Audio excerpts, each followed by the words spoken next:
thank heavens for English theater bars. We've had 2 acts of this play. Complete suffering, both on stage and off. I don't know what your tastes are in theater. Maybe you like the sweat and the grunt school of acting. Me, I come to the theater for fun, for laughs, for excitement. Tonight, brother... Simon! Here comes the producer's wife. What shall I say? Excuse me. Oh, darling. Tell me honestly, what do you think of it?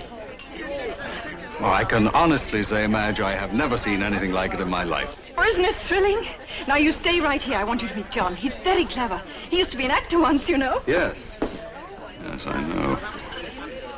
Come, darling. I want you to meet the most fantastic man. I've told you about him. John, this is Simon Templar.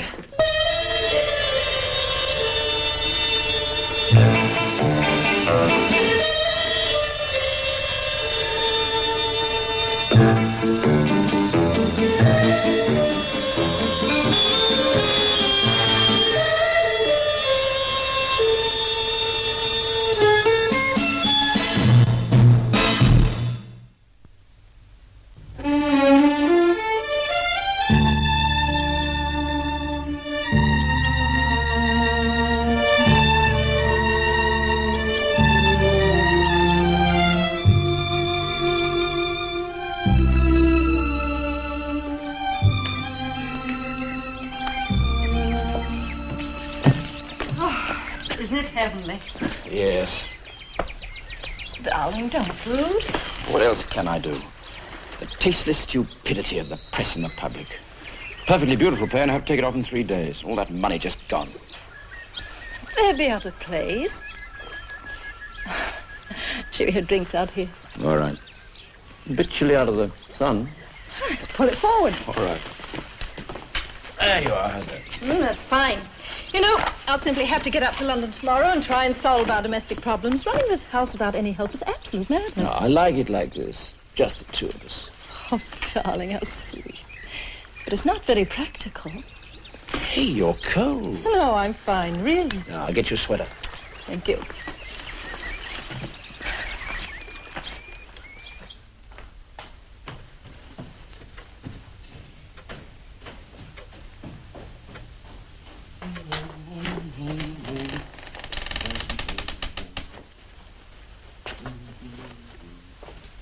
Madge, catch!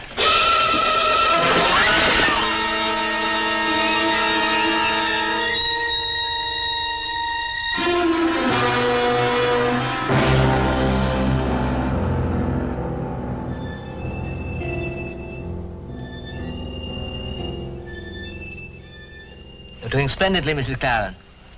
Now, next week you can start getting up for a few minutes each day. Oh, isn't that rushing things a little, Doctor? Not at all. No, it's high time she was getting some exercise. Incidentally, have you met your new neighbor yet? No? Who? Adrian Halbert. Oh, yes, she moved into Rose Cottage next door a few days after your accident. I forgot to tell you. Oh, really? What's she like? Oh, she's a very attractive girl. Wouldn't you say, Mr. Claren? I wouldn't know. I've only seen her from a distance.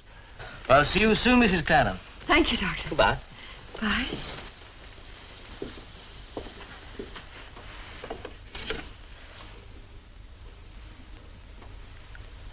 By the way, Mr. Claren, that nurse I spoke to you about, she's free now. Shall I have her phone you? Oh, thank you all the same. I've got a housekeeper arriving tomorrow. Well, I hope she works out for you. You could do with some help. You look exhausted. Exhausted, Doctor? Or guilty? Now, look here. You mustn't blame yourself for this. Who do I blame? It was my fault. Madge might have been killed. But she wasn't killed. In a few weeks, she'll be fine. Let's have some visitors. You know, ask a few friends over. It'll do you both good. Anyway, I'll pop in again tomorrow morning. Dr. Sprague, if you call too often, she'll think she's much sicker than she really is. Couldn't we leave it that, if she needs you, I'll phone? Well, if you'd prefer it that way. Well, you said yourself she's going along splendidly. Yes, so she is. Well, if the least thing goes wrong, I'll call you immediately. And thank you very much for what you've done already. We both appreciate it. Well, not at all. But you will call me if I can be of help. Of course, Doctor. Goodbye. Goodbye.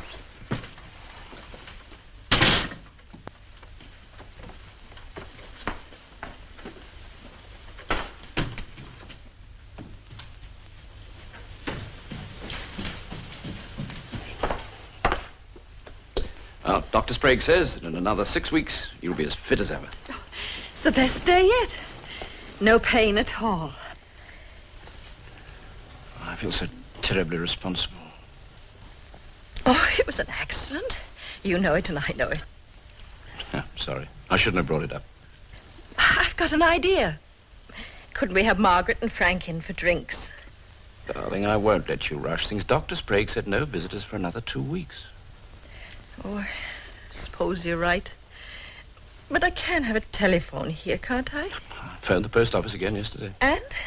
Yes, sir. We have your order in hand, sir. We will install an upstairs extension as soon as possible, sir. They said that 2 weeks ago. There's bureaucracy for you.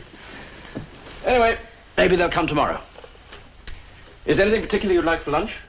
Oh, that's easiest. Now, how about some fish? A nice salad. It's 11:30. There'll be new bread at the bakery. Poor darling. All this cooking and shopping and looking after me. Surely there's someone we can find to help. I phoned every agency in London. Domestic help is simply non-existent. Anyway, I enjoy looking after you.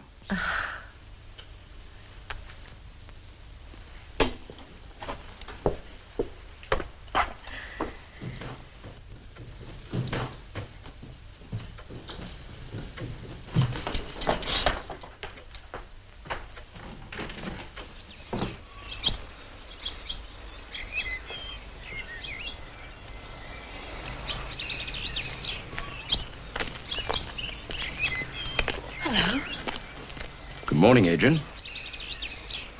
Pretty. How's Mrs. Claren? Oh, not too well, I'm afraid. Oh. John, please let me help. I've loads of free time. Oh, that's sweet of you, Adrian. You've never met Madge, and she's very shy with strangers. Anyway, I've got a housekeeper arriving tomorrow. Oh, that's marvellous. I hope so. 15 years with the same family in Dublin. Or so she says. Claims she's used to invalids and loves to cook. As Irish as they make them. There you are, Mrs. Jafferty. £2 of stewing beef. Shall I put it on the bill? If you please, Mr. Smith. Clarence, 8 shillings stewing beef. Well, Mrs. Jafferty, now you've been in Cookham a week, do you think you're going to like it here? Oh, it's as pretty a town as you could ask for, Mr. Smith.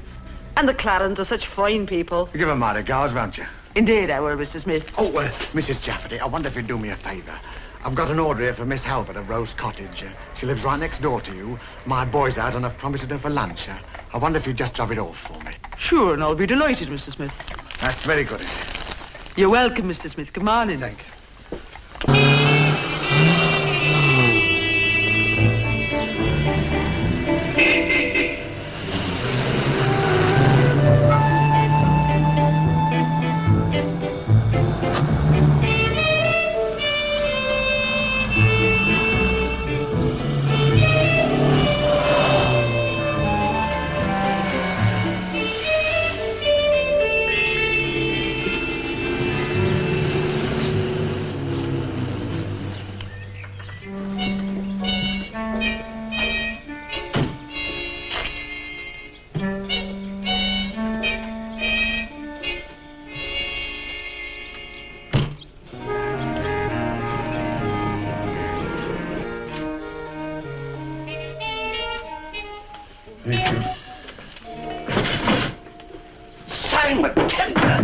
It's good to see you. Mario, it's good to see you too. Like a stone, you dropped from the blue. I just can't believe it. My entire establishment is yours. Anything you wish. Oh, that's just as well because my bags are in the car outside. Don't worry, we'll have them brought in. And now, what to drink? A Manhattan? I mix it myself. No, at this hour, just a pint from the barrel. Warm, flat, nourishing, and very British. And what brings you to Cookham? An adventure? A criminal? No, after a month in Paris, I suddenly had a crazy bolt of nostalgia for the sight of your ugly puss. Simon, this is me, Mario, remember? You can be honest with me, no? Why not? Can you keep a secret? It is like telling a dead man. I'm looking for a woman. 38, 24, 36. Bellissima. Well, that's only a head.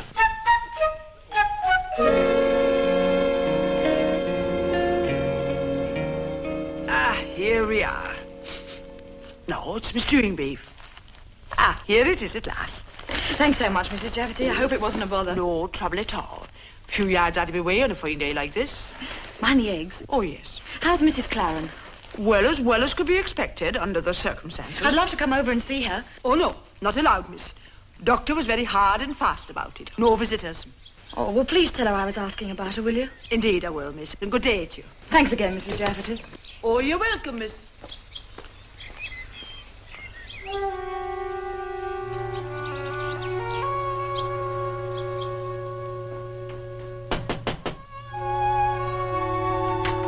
Mrs. Jafferty?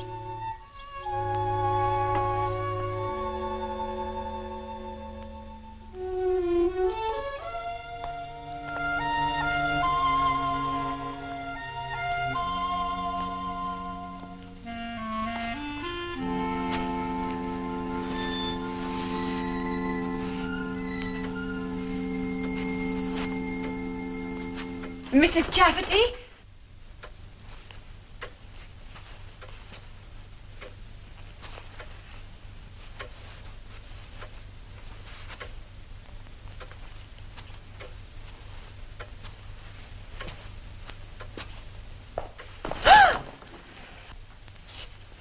Hello, Adrian.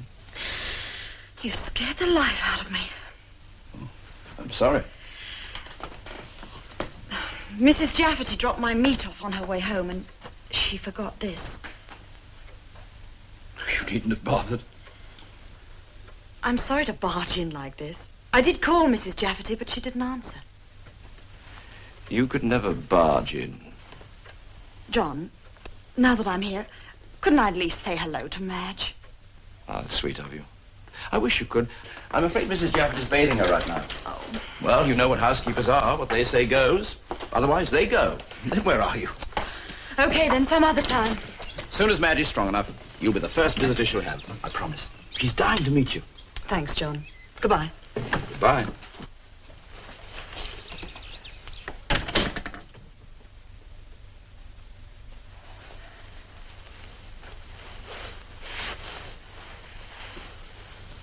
Who's that? Oh, just some deliveries. I ordered some champagne for you. Oh, thank you, darling.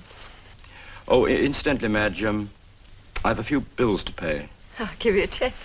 Thanks. How much do you want? Oh, well, Taylor's bill this month. They'll make it 300.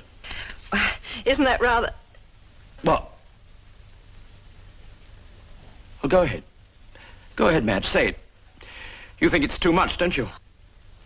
No, darling, not at all. You've every right, of course, since it is your money. Oh, John, that's cruel. Oh, the truth has a way of being cruel, hasn't it? And the truth is that you pay for everything in this house. The food, the drink, the car, even my clothes. Well, it gets a little wearing after a time. A man doesn't particularly enjoy living off a woman. Is that how you classify me? I thought I was your wife. Madge, darling, I'm sorry. I didn't mean it. I think you did. No. It's just that sometimes I feel... I don't know. I've never bought you anything, really. Just a few flowers and chocolates. You buy your own furs, jewelry. You even paid for your own engagement ring. John, why does it have to matter so much to you? Why can't you just accept it? Why do you have to think of it as my money? It's our money. This isn't my house. It's our home. Yeah, of course it is. I'm sorry, darling. Let's forget it. All right. John, tell me something. What? Are you happy? With me, I mean. What sort of question's that? Are you? Of course. I love you. You don't say it very often. Well, Oh, does it embarrass you? a little perhaps. Darling, once in a while, tell me. I love you, Madge. very much.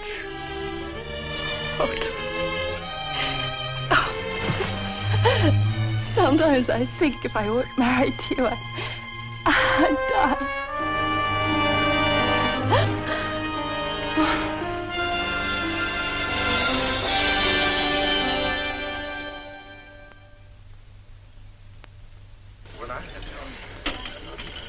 There it is, a custom-built Manhattan. Thank you, Mario. Simon, we are friends, no? We are friends, yes. Cheers. It's just that sometimes I do not feel I know you at all. I'm not very complicated, Mario. Like all men, I am searching for personal fulfillment. I won't accept mine by proxy, that's all. I do not understand. Well, it's very simple. I don't like being a cog in the machine. Being one of the millions of ants that devour the dragon is all very noble. But it's not half as much fun as being St. George, is it? With the sword in the hand and a foot on the neck of the dragon, eh? And an arm around the fair maiden. Sound cockeyed? No, not with that addition.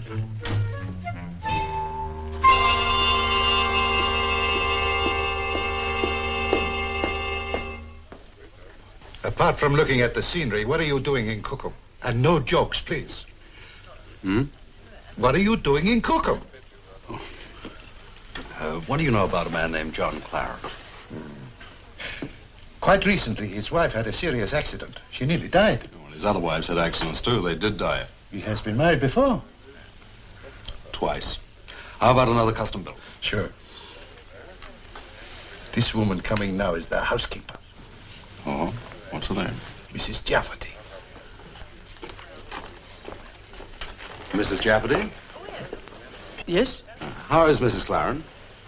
Oh, would you be knowing her? Why, yes, you might say I'm a sort of friend of the family. I even knew the former Mrs. Clarence. Oh, would that be the American lady? Yes, Grace Selden. I was once engaged to her sister. Well, you know, fancy that. You might tell them I was asking.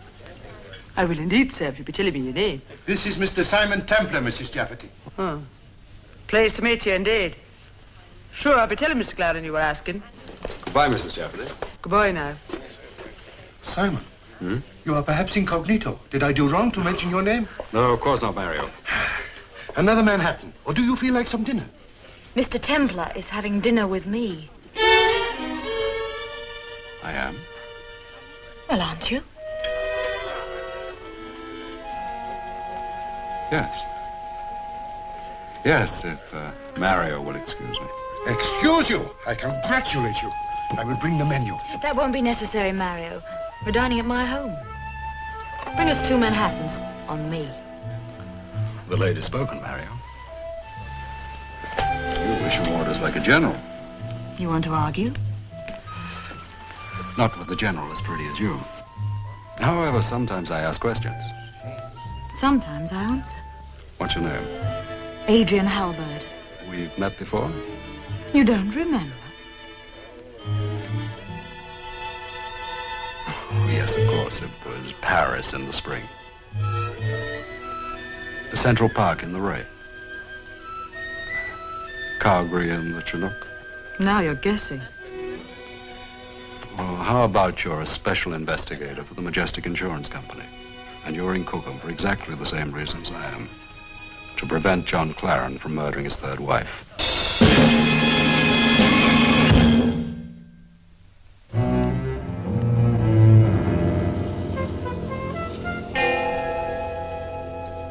Adrian, that was a superb dinner, except for one thing. What?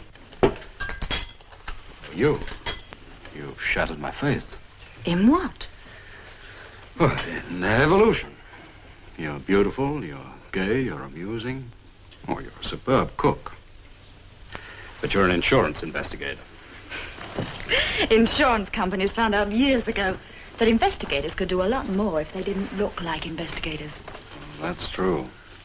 Now, supposing we compare notes on John Clarence. All right. What do you know? Well, he went to a good school, where he never got into any trouble. And then he became an actor. Then he married and went to live in Australia. Well, the first Mrs. Clarence fell from the 10th floor of a Brisbane hotel. John collected £50,000 of insurance and then came back to England. Mm-hmm. And then he got mixed up in the theatre again. He produced a few plays in London. All of them flopped.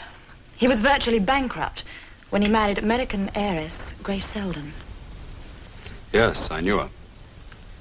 What was she like? Like most pretty girls. Selfish, petulant, spoiled, but charming. Anyway, they moved to New York, and 6 months later, Grace was electrocuted. This time there was no insurance. But John did inherit $250,000, very enterprising. Very. Then he came back to England? Yes, and the same thing started all over again. More plays that flopped. I saw his last one. The day after he married Madge, John insured her life for £70,000. And a few weeks ago, she was almost killed. That's why I'm in Cookham. Adrian. You know, there's just one thing wrong with this. I thought you would have spotted it. What? Well, up to now, Claren has always worked alone. Don't you think it's pretty stupid of him to clutter up this operation with Mrs. Jafferty? Aren't you going to bed? No, not yet. No, I've got some work to do on the new play. Gilbert has great talent. He's written a very bad third act. You'll fix it, darling. I hope so. It'll be a tremendous success. And you'll be the most famous producer in London. Yes, we said that about the last one. Oh, this one's different. You think so? I know it. Anything else you want? No, thanks. Good night, sweet.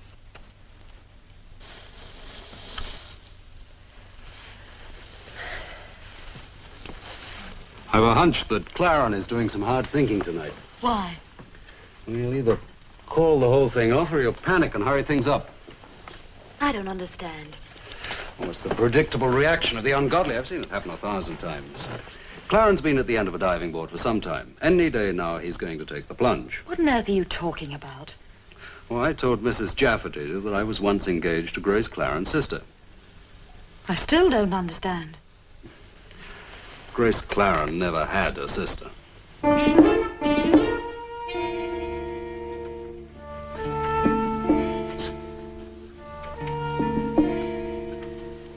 Leave Cookham. 10:30. Arrive Maidenhead. 10:43.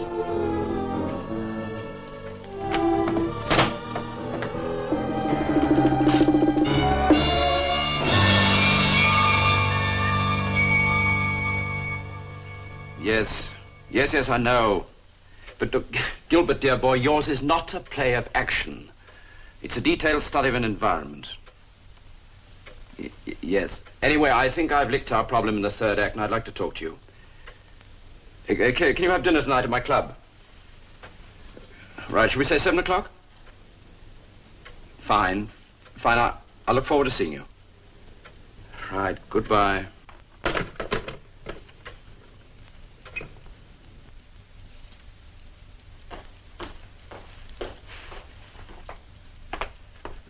I just phoned Gilbert. I'm going to meet him. He'll see things my way now. I'm sure he will. What train are you catching? 3 o'clock, if that's all right with you. Of course. I'm meeting Gilbert at the club at 7, so I'll catch the 8:55 back. I'll leave your supper all ready for you before I go. What would you like? Oh, whatever's easiest. Well, how about a nice lamb stew? You won't have time to cook it. Of course I will. It's only 10 o'clock. I'll go down to the village and get the meat right away. Oh, John, don't take so much trouble. It's no trouble.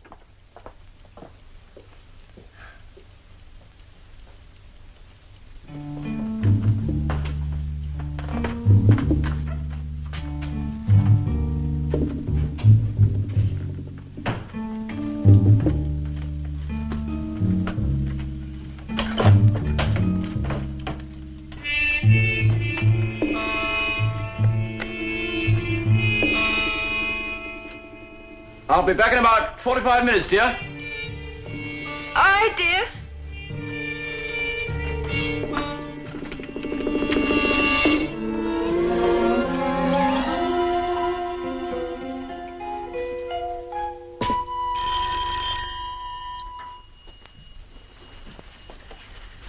You were quick.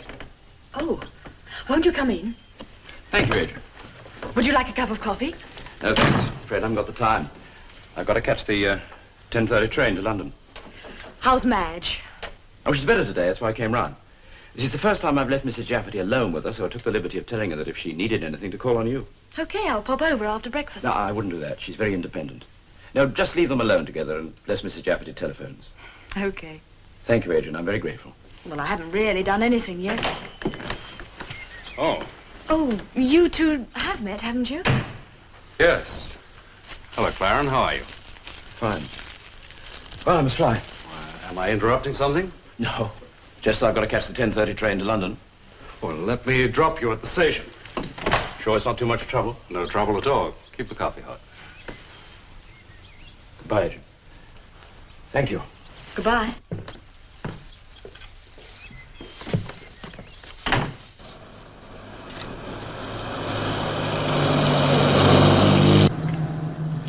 How's Madge? As well as can be expected.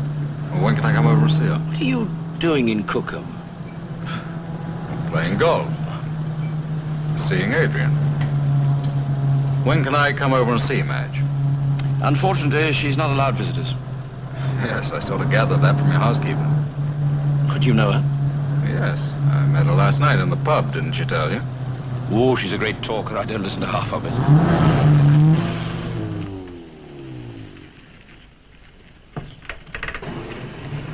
Well, thank you for the lift, Mr. Templar. You're welcome.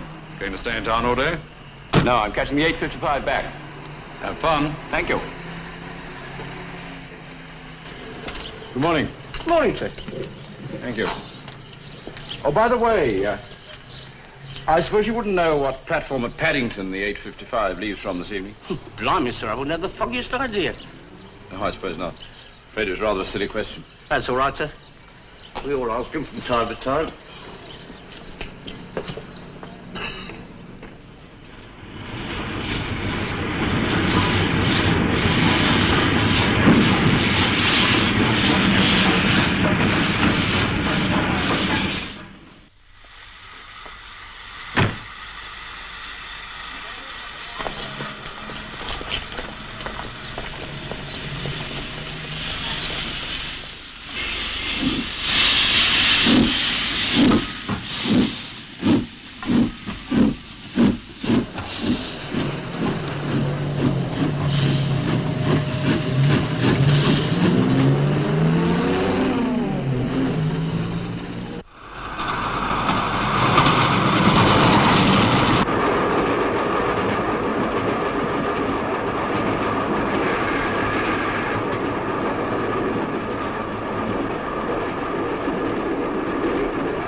There you are, Mrs. Jafferty.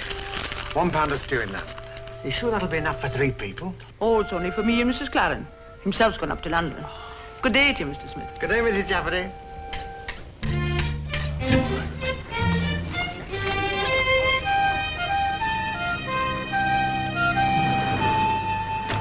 Good morning, miss. Good morning. Would you be having a tin of that poison they use for rats? The brown stuff that looks like shoe polish. Do you know what I mean? Yes, we have some of it. Would you like a 4-ounce or a 10-ounce tin? 4 ounces will be doing me nicely. How much is it? 3 and 6pence. I'll get you to sign the poison book.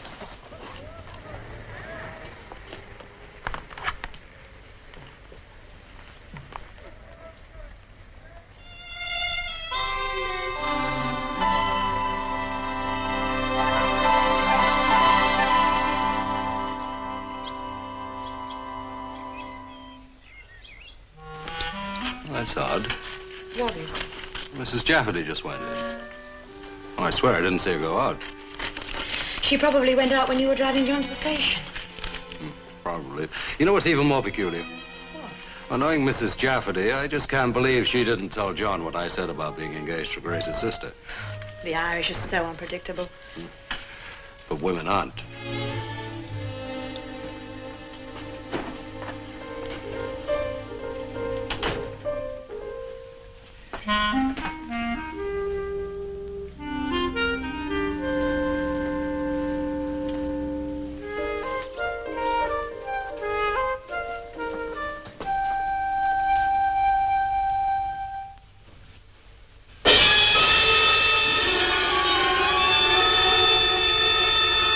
back, Madge. Oh, good, dear.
There we are.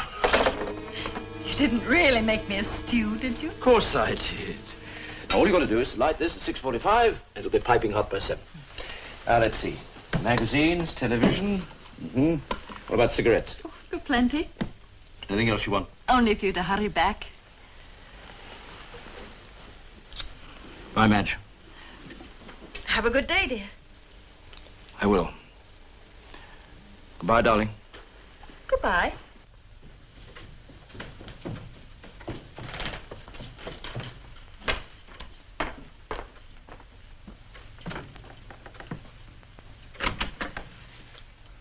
I'll be back by 10, dear. All right, darling. Bye. Bye, darling.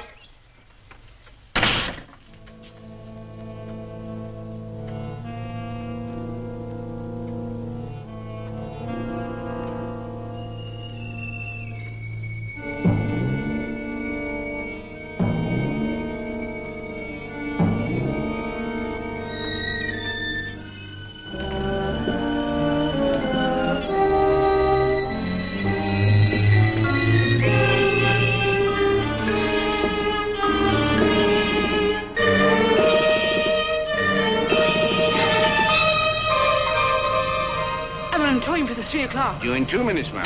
Oh, dear, oh, dear. It's so upset I am. I hardly know what I'm doing.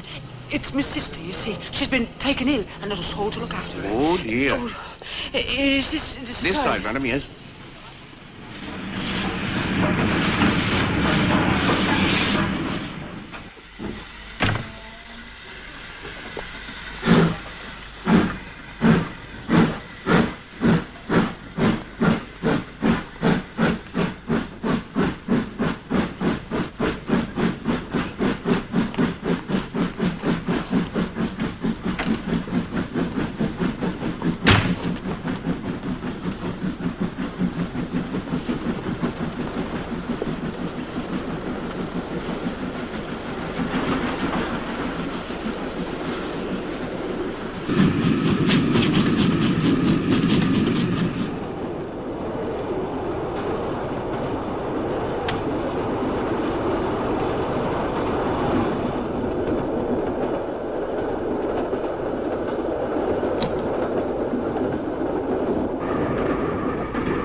Well, Mr. Claren, I'm not interested in these actionless, pressureless plays the modern theatre calls honest. And what's your objection to a little plot? Nothing, Gilbert, nothing. But you haven't written a play of action.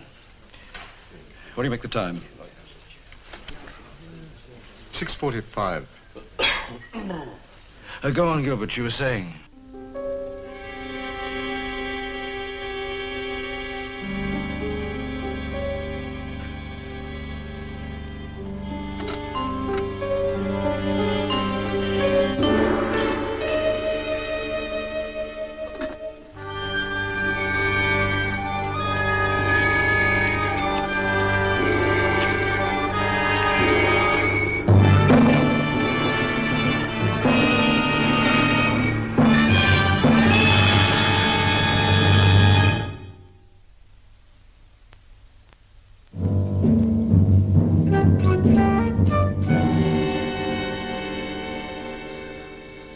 Adrian, what time do you make it?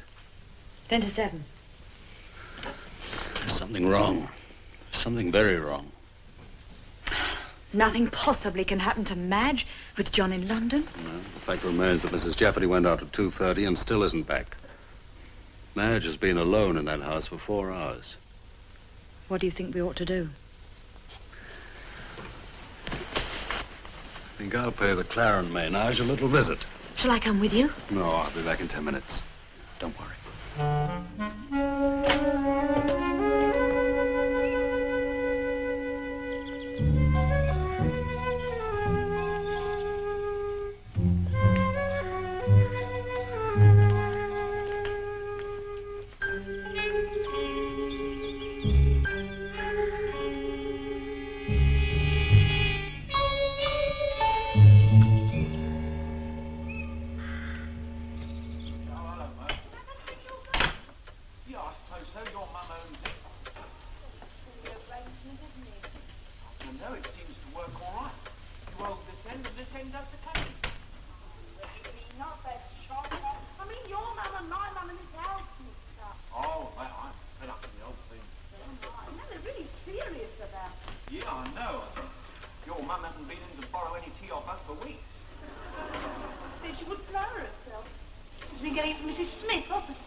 Gilbert, dear boy, that is the point. A message, social significance. I have no message, Mr. Claren. I doubt if I'm capable of improving the world. All I want to do is to give the paying customers a thoroughly entertaining evening in the theater.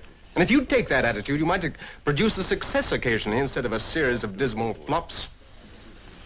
Well, that's how you feel. I feel, Mr. Claren, that you are an untalented, overblown professional bore. I have a train to catch at 8:55. Obviously, we've nothing further to discuss. My bill, please.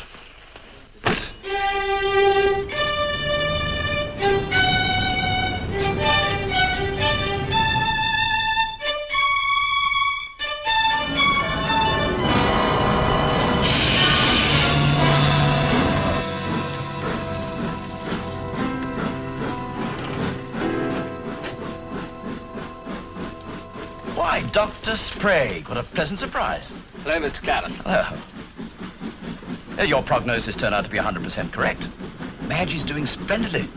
Well enough to be left alone? She's not alone. Remember, I told you I had a housekeeper, Mrs. Jafferty. Turned out to be an absolute treasure. Glad. She had no references. Once heard such terrifying things about servants these days.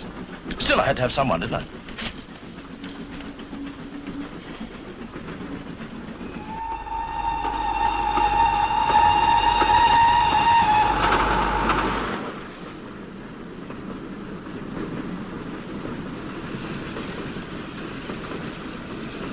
Dr. Sprague, could I ask you a favor? I'm sure you could, Mr. Claren. See, a friend drove me to the station this morning, so I don't have my car with me. I wonder if you could give me a lift home. Well, it's a little out of my way. Oh, only a quarter of a mile. I'd appreciate it so much. All right.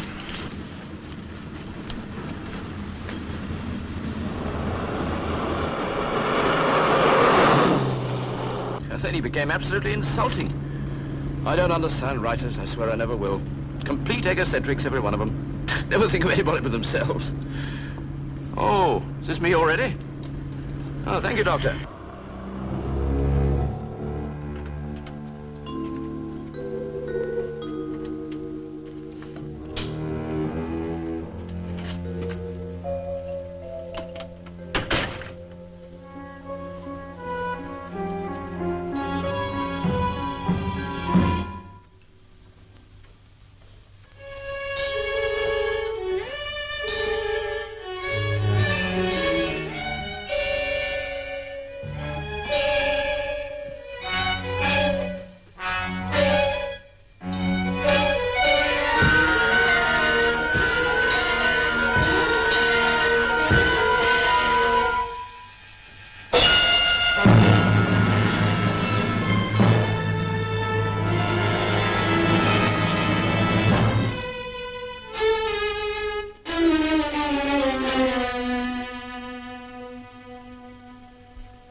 Where are you going, Claren?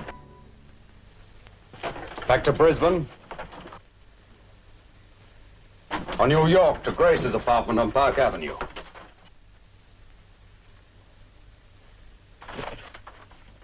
It's my wife. She's dead. Your wives have a habit of dying. What are you talking about? This. You poisoned your wife. Poisoned her? You're out of your mind. Am I? I was in London all day. Were you? You know I was. You drove me to catch the 10:30 train this morning. You saw me get on it. Yes, but you got off it again, didn't you, Claren, at the next station up the line? I did no such thing. I had dinner with a writer. He'll vouch for it. Will he? So will the waiters. And on the train coming home, I met Dr. Sprague. He drove me straight to the door. Then who did poison your wife? It was Mrs. Jafferty. You see, I had to take her without references. I was desperate. With Madge so ill, I couldn't look after her and the house. I don't see why not. You're a very talented husband. It was Mrs. Jafferty. What possible motive could Mrs. Jafferty have for killing your wife? Robbery. Well, she's taken Madge's jewelry. Oh, go and look for yourself. I mean, a jewel box, it's broken open, it's empty. Who are you calling? The police. I wouldn't bother. I called them myself, Mrs. Jafferty.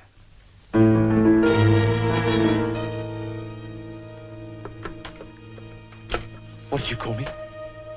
Mrs. Jafferty. You know, I have to hand it to you, Claren. It was a beautiful performance. You created an identity that all the tradesmen in the village believed. Then to avoid visitors, you told them Dr. Sprague wouldn't allow it. That way, no one could ask questions about the mythical Mrs. Jafferty.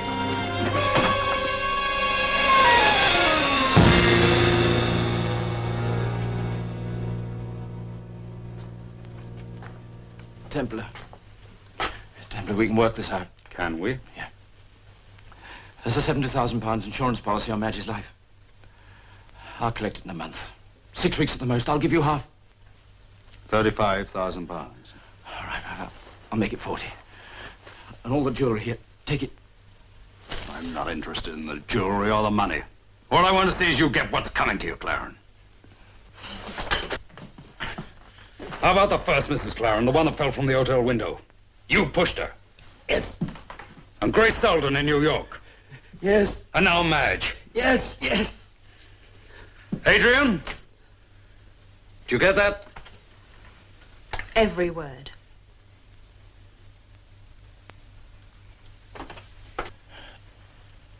It was different with Madge. How? I loved Madge.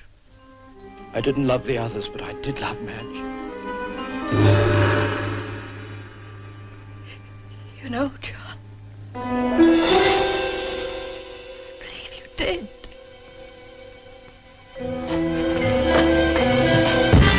Just a minute, sir. Thank you for getting here so quickly, Inspector.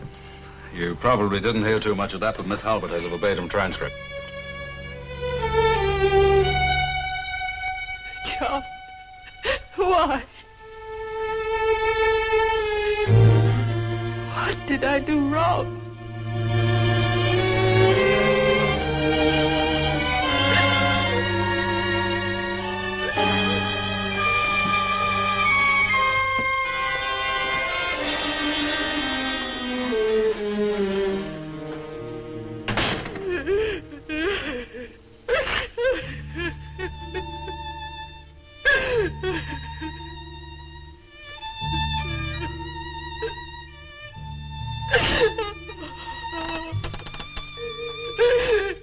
Madge. Madge. I love him. Oh, I love him. Even when you were telling me the whole horrible story, so that I wouldn't eat the poison, that's all I could think of. How much I love him. Oh, Simon, why didn't you let me die? because I know that in time you'll feel differently. And you'll want very much